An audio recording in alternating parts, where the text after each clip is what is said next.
y'all, and welcome back to my English space. Just had a haircut these days, as you can see.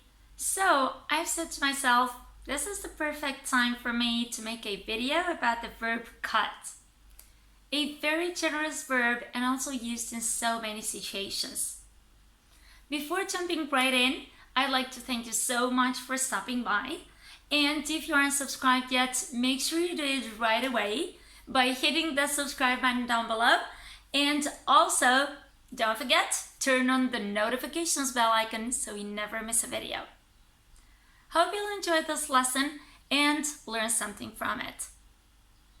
This one is going to be a vocabulary lesson, and you must know how I feel about this.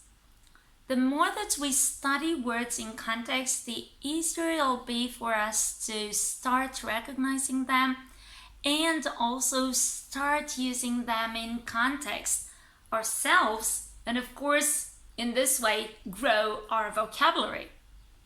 Moreover, the more you come across them in casual speech as you watch TV shows, clips, and movies, the more you'll get the hang of them. So let's get started with this lesson, shall we? The first verb I'm going to share with you is to crop. In my situation here, I've had my hair cropped, which means it was cut very short, as you can see. She can't stand letting her hair hang down over her shoulder. She really can't stand the heat. You can also crop a photograph or video. In this case, you cut certain parts of it because you want to adjust it by making it the right size, the desirable size for you. The next one is clip. It means to cut small pieces from something, especially because you want to shape it. Give it a regular shape. For example, you can clip the hedge. Yeah, the hedge, the nice hedge in front of your house. Or you can clip the nails. Yeah, you use that instrument called clippers to clip your nails. Or you can also clip the hair around the ear because, I don't know, you've just noticed a strand of hair sticking out very unpleasantly, so to say. Next on the list, trim. If you trim something, for example, someone's hair, you cut off small amounts of it in order to make it look neater and tidier. For example, to keep her hair shoulder length, she needs to get it trimmed every 2 months. Or in the expression, trim the grass. The lawn grows very fast in the summer. Trim it every week if you don't want it overgrown. Next we have mow. And this is very similar to trim. You also cut something such as grass or plants to make them look, to make a garden or a place, a spot, a green spot look neat and tidy, but this time with a machine or a tool. And it is used for larger portions. We use a lawn mower for that. I really love the smell of freshly mowed grass. By the way, how about you? Moving on, we have snip. It means to cut something usually with a few quick actions using this instrument right here, the scissors, yeah? And the sound made by it is snip, snip, snip. Snip, snip, how I love it. Good, never mess around with the scissors.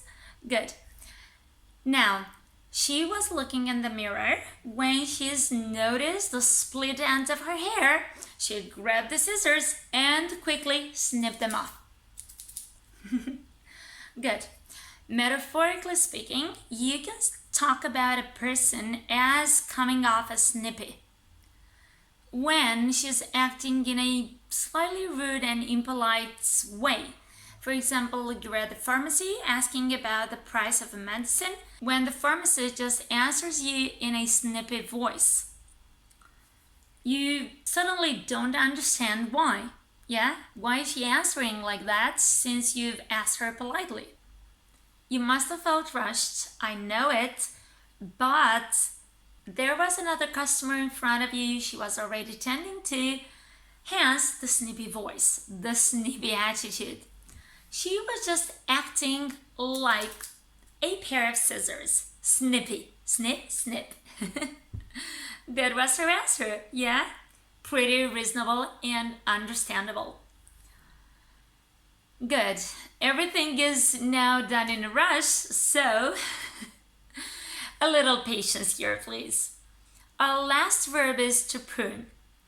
Also used when talking about bushes and trees. When you want to cut off the branches from a tree or bush so that it will grow better in the future. Since at the beginning of the lesson we've used the verbs trim, clip, and crop to talk about making something look neater and nicer by also giving them a shape, yeah? So adjusting something through cutting by giving them a shape, a definite shape. Now we're using prune in a different manner. We use it to talk about cutting to make something effective, yeah? So the cut here with prune is used in terms of effectiveness. For example, the garden has taken on a new aspect since all the roses have been pruned. It looked much brighter. See?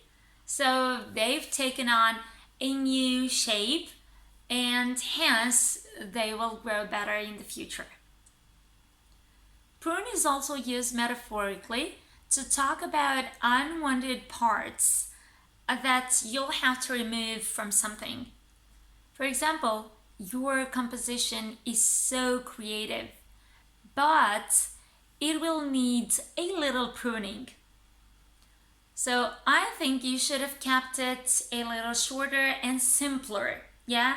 You should have kept it to the point in some areas, yeah? That's why you'll need to remove some of the parts. Maybe too many details? Am I rambling in some of my videos? Do they need to be pruned? Let me know in the comments. All this being said, we're done. Hope you found this video useful, and if you know any more alternatives to cut, put them right here in the comment section. Thank you so much for watching all through, and I'll see you again next time.